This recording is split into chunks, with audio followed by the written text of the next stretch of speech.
তার নাম না করলে উপায় নেই। যেই পূজা করুক, কালী পূজা করুক আর দুর্গা পূজা করুক আর সরস্বতী পূজা করুক, কৃষ্ণকে বাদ দিয়ে কোনো পূজা করুক।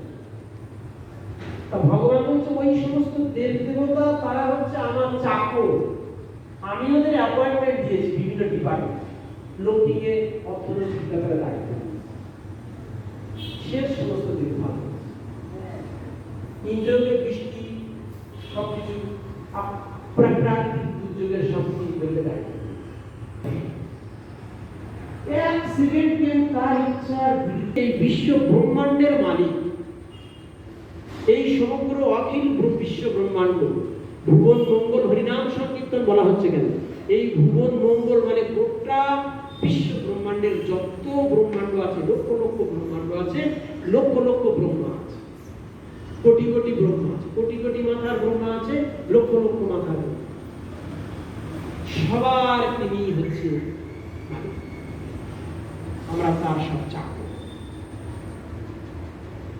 তাই বলছে যে একমাত্র দৃষ্টান্ত স্বরূপ বলছে যে আদালতে যেমন কাউকে প্রাণদণ্ড দেওয়া হয়, তাহলে সেটি কেউ রোধ করতে পারে, কারণ বিচারক সে এই দণ্ড দিয়েছে। যে বিচারপতি সে তাকে বলেছে একে ফাঁসির দণ্ডে চড়া, ফাঁসিতে চড়ি, তাহলে তার ফাঁসি। তা বিচারক যে সে যেমন বিচার করছে সেরকম বিচার। অপরাধী যদি সমস্ত আইনের অতীত রাজার কাছে ক্ষমা ভিক্ষা করে, তাহলে রাজা তাকে আমাদের আসল কোথায় কি ক্ষমা চাইতে হবে সেই জ্ঞান কিন্তু আমরা সব হচ্ছে দুর্গার কাছে, লক্ষ্মীর কাছে, সরস্বতীর কাছে। ওরা কি করবে? ওখানে আপনি অ্যাপ্লিকেশন লিখে জমা দেবেন, ওই অ্যাপ্লিকেশনটা নিয়ে কৃষ্ণের কাছে আসবে, ভগবানের কাছে জমা দেবে, তারপর ভগবান সেটা ভেবে দেখবে কি করে। তো এই গাছের গোড়ায় আমি জল দেবো সরাসরি, না এর মাথায় জল, কোনটা আগে কাজ হবে? এই জগতের মানুষ ওই গোড়ায় জল না দিয়ে মাথায় জল, তাই তারা সারা দেব দেবীর পূজা করে। এবং ভাগবতে পরিষ্কার লেখা আছে, দেব দেবীর পূজা যত করতে থাকবে তত সে মায়ার মধ্যে আরো ডুবে থাকবে, ওখান থেকে বেরোতেই পারে। কারণ দেব দেবীরা হচ্ছে ভোগী, তারা স্বর্গে সুখ ভোগ করছে,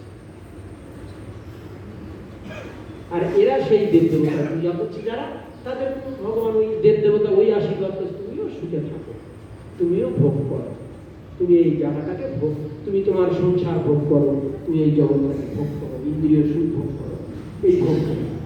যত দেব দেবতার পূজা যারা করবে তারা তত ওর মধ্যে ঢুকে যাবে, কখনো বেরিয়ে আসতে পারে। আর দেব দেবতার দৌড় ওই স্বর্গ, ভূ ভব মোহ জন তপ সত্য, সেই যে সত্য লোক গোলক বৃন্দাবনে, সেখানে দেবতার ক্ষমতাই নেই, সেখানে একমাত্র ভগবানের। তাই আমাদের একমাত্র উদ্দেশ্য হচ্ছে শ্রীকৃষ্ণের শরণাগত, তার শরণাগত হলে